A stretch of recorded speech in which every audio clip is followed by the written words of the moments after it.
WhatsApp guys, welcome back to hats off. Oscar நாமினேஷன்ஸோட லிஸ்ட்டெல்லாம் வந்துருச்சு அண்ட் அதில் இருக்கிற படத்தை தான் நம்ம இந்த சீரீஸில் வந்து ஒவ்வொன்றா அப்படியே பார்க்க போகிறோம். ஸோ இது வந்து படம். ஸோ நாஸ்ஃபெர்டூன்ட்டு ஒரு படம் அண்ட் இந்த படம் எப்படி இருக்குது, என்ன ஏது அண்ட் இதனோட இன்ட்ரெஸ்டிங் ஃபேக்ட்ஸ் எல்லாம் வந்து நம்ம இந்த வீடியோவில் பார்க்க போகிறோம். ஸோ யா கைஸ், ஸ்டார்ட் பண்ணலாமா? நம்ம வந்து ப்ரோஸ் அண்ட் கான்ஸ் பார்க்குறதுக்கு முன்னாடி இதை பற்றின ஒரு இன்ட்ரெஸ்டிங்கான ஃபேக்ட் என்னென்னா, இந்த படம் வந்து இப்போ எடுத்தது இல்லைங்க, முன்னாடியே எடுத்துட்டாங்க. என்னடா சொல்கிற, ஒன்றுமே புரிய மாட்டேங்குதுன்றீங்களா?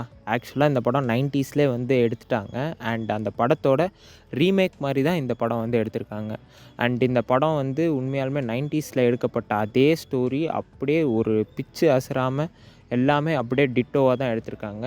எந்த ஒரு சேஞ்சஸுமே பண்ணலை. அண்ட் அப்படி இருந்தும் இந்த படம் வந்து கிட்டத்தட்ட 17 நாமினேஷன் வந்து ஆயிருக்கு. பெஸ்ட்டு காஸ்டியூம் டிசைனுக்கு, பெஸ்ட்டு ப்ரொடக்ஷனுக்கு அண்ட் பெஸ்ட்டு சினிமாட்டோகிராஃபிக்குன்னு சொல்லிட்டு இன்னும் 17 இது அப்படியே நாமினேட் ஆகிருக்கு. அண்ட் அது அப்படி என்ன தான் இருக்குது அண்ட் அதனோட பாசிட்டிவ்ஸ் அண்ட் நெகட்டிவ்ஸை வந்து நம்ம இந்த வீடியோவில் ஃபுல்லாக கவர் பண்ணிடுவோம். இந்த வீடியோவில் வந்து ஒரு பிளாங்க் ரிவ்யூவாக தான் இருக்கும். நீங்கள் வந்து இது வந்து ஸ்பாய்லர் ஃப்ரீ வீடியோ தான். ஸோ அதனால் கண்டிப்பாக மறக்காமல் லாஸ்ட் வரைக்கும் செக் பண்ணுங்கள். அண்ட் அப்படியே பாசிட்டிவ்ஸ் கிட்ட வந்தோன்னா, ஃபர்ஸ்ட் இருக்கிறது இதனோட கிளாசிக்கல் ஹாரர் டச் தான். உண்மையாலுமே இந்த மாதிரி படங்கள்லாம் பார்த்து கிட்டத்தட்ட ரொம்ப வருஷங்கள் அண்ட் வந்து இந்த மாதிரி படம் இப்போல்லாம் எடுக்கிறதே விட்டுட்டாங்கன்னு நினைக்கிறேன். ஏன்னா ஒரு கிளாசிக்கல் ஹாரர் வைப் இந்த 1970s 80ஸ்லலாம் செட் பண்ணியிருப்பாங்க இல்லையா, அதே ஒரு டைம் லைனில் வந்து இந்த படம் வந்திருந்தால் உண்மையாலுமே வேறு மாதிரி இருந்திருக்கும். அண்ட் இப்போ இந்த படம் வந்து ஹிட் ஆகிருக்குங்க. ஸோ விச் இஸ் இந்த மாதிரி ஒரு ஜான்ராக்கு உண்மையாலுமே நிறைய ஆடியன்ஸ் இருக்காங்க நம்மளை மாதிரி. அண்ட் வந்து உண்மையாலுமே இந்த படத்தோட அந்த கிளாசிக்கல் ஹாரர் டச்சை சூப்பராகவே எலிவேட் பண்ணி காமிச்சிருக்காங்கன்னே சொல்லலாம். அண்ட் அது மட்டும் இல்லாமல் இந்த படத்தோட முக்கியமான ஒரு பாயிண்ட் வந்து ஸ்டோரி லைன்னு நான் சொல்லுவேன். இந்த ஸ்டோரி லைன் வந்து 1980s காலகட்டத்தில் செட் பண்ணியிருக்க மாதிரி தான் பண்ணியிருக்காங்க. அண்ட் வந்து உண்மையாலுமே அந்த டச் வந்து எங்கேயுமே மிஸ்ஸே ஆகலை. ஏன்னா அந்தளவுக்கு அந்த அக்யூரேட்டாக உண்மையாலுமே ஒவ்வொன்றுத்தையும் பிளான் பண்ணி அந்த காலத்தில் எப்படி இருக்குமோ அந்த செட் பிக்ஸு அண்ட் அந்த ஆர்ட் பிக்ஸ் எல்லாமே வந்து கலெக்ட் பண்ணி அந்தளவுக்கு டேட்டாவோட நம்மளுக்கு வந்து விஷுவலாக ப்ரெசென்ட் பண்ணியிருக்காங்க. பிகாஸ் ஆஃப் ஏன் நான் இதை இவ்வளோ தூரம் சொல்கிறேன்னா, அந்த படம் வந்து உண்மையாலுமே அந்த காலத்தில் போய் எடுத்தால் எப்படி இருக்கும், இந்த மாதிரி படம் நடக்கிறதுக்கு வாய்ப்பே இல்லை. பட் ஆனால் இப்படி நடந்திருந்தால் எப்படி இருந்திருக்குமோ அந்த மாதிரியான ஒரு ஃபீலை வந்து இந்த படம் வந்து தந்துருச்சு. ஸோ அதுதான் இந்த படத்தோட மெயின் கீ பாயிண்ட்னே நான் சொல்லுவேன். அண்ட் அதே மாதிரி அதுக்கேற்ற மாதிரியான சினிமேட்டிக் எஃபெக்ட்ஸும் இருக்குது. ஏன்னா ஒரு படம் வந்து நல்லா ப்ரெசென்ட் பண்ணணுன்னா அதனோட அந்த சினிமேட்டிக் எஃபெக்ட்ஸ் இருந்தால் தான் அந்த படம் வந்து ஒரிஜினலாக நமக்கு ஃபீல் ஆகும், அந்த படத்து கூட கனெக்ட் பண்ண முடியும். ஸோ அந்த படத்தோட அந்த சினிமேட்டிக் எஃபெக்ட்ஸ் வந்து செம்மையாக இருந்துச்சு and I really loved it. And guys, ஆக்டிங்கை பற்றி சொல்லியே ஆகணும். லில்லி ரோஸ் டெப் தான், அதாவது நம்ம ஜானி டெப்போட டாட்டர் தான் இந்த படத்தில் வந்து லீடாக ப்ளே பண்ணியிருக்காங்க.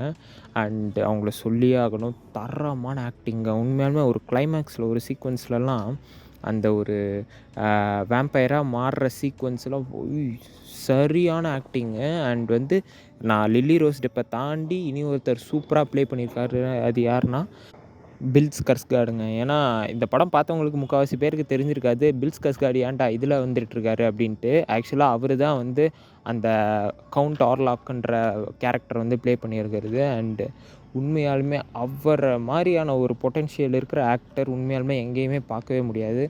பிகாஸ் ஆஃப் அவர் அந்த மாதிரி படங்கள் அவருக்கு கிடைக்குதா, இல்லை அந்த மாதிரி கதையை தான் அவர் செலக்ட் பண்ணுறாரான்னு தெரில. உண்மையாலுமே அந்தளவுக்கு சூப்பரான ஒரு கேரக்டர் டிஃபைன் பண்ணிட்டு அந்த மாதிரி அவர் பார்த்தா நீங்கள் அவரானே உங்களுக்கு தெரியாது, அந்தளவுக்கு பர்ஃபெக்டான ஆக்டிங்கு. அண்ட் அதே மாதிரி அந்த 90s அந்த படம் நான் இனி பார்க்கல, அந்த 90ஸில் நாஸ்ஃபெர்டூ எடுத்தது. அண்ட் அந்த கேரக்டர் ரெப்ரசன்ட் பண்ணுற விதமாக தான் இந்த கேரக்டர் வந்து இருந்துச்சு, அதே மாதிரி அது அக்யூரேட்டாக இருந்துச்சு அப்படின்னு தான் நிறைய பேர் சொல்கிறாங்க. And yeah, Bill Skarsgard nailed it. அந்த மாதிரி அந்த கேரக்டர் வந்து இருந்துச்சு. அண்ட் இதோட அந்த மேக்கப் அண்டு மைன்யூட் டீட்டெயில்ஸ் எல்லாம் இருக்கும்ல, ஸோ அதெல்லாம் சூப்பராகவே ஒர்க் ஆணுச்சு.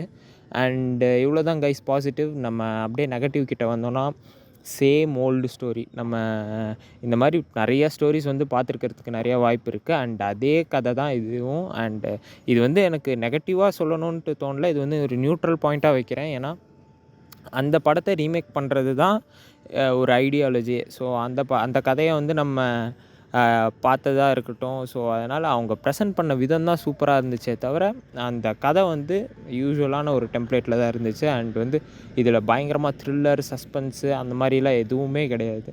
அப்படியே நார்மலாக அடுத்த சீக்வென்ஸ் உங்களால் ஜட்ஜ் பண்ணிட முடியும். என்ன தான் சொல்ல வராங்க, என்ன தான் பண்ணுறாங்கன்ட்டு.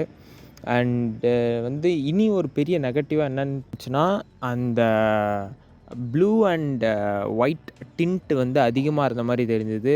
ஏன்னா அந்த கலர் கிரேடிங் வந்து எனக்கு அந்தளவுக்கு பெருசாக ஒர்க் அவுட் ஆகலை. நிறைய பேர்த்துக்கு அது பிடிச்சிருக்கிறதா சொல்கிறாங்க. பட் ஆனால் எனக்கு வந்து அந்த கொஞ்சம் ஃப்ளேவரிஷ்ஷாக இருந்திருந்தால் நல்லாயிருக்கும்னு தோணுது. ஃபுல்லாக black and blue with white அந்த கலர் கிரேடிங்லேயே தான் மொத்தமுமே இருந்துச்சு. எப்படின்னா அந்த நம்ம இந்த ஃபோட்டோஸு இந்த வீடியோஸ்லலாம் சேச்சுரேஷன் பாயிண்ட் ஏற்றி வச்சோன்னா எப்படி ஒரு கலர் கிரேடிங் இருக்கும். ஸோ அதே மாதிரி ஒரு ஃபீல் தான் இருந்துச்சு படம் ஃபுல்லாகவே. ஸோ அதனால் ஒரு சில அந்த மைன்யூட் டீட்டெயில்ஸ்லாம் நம்மளால் நோட் பண்ண முடியல.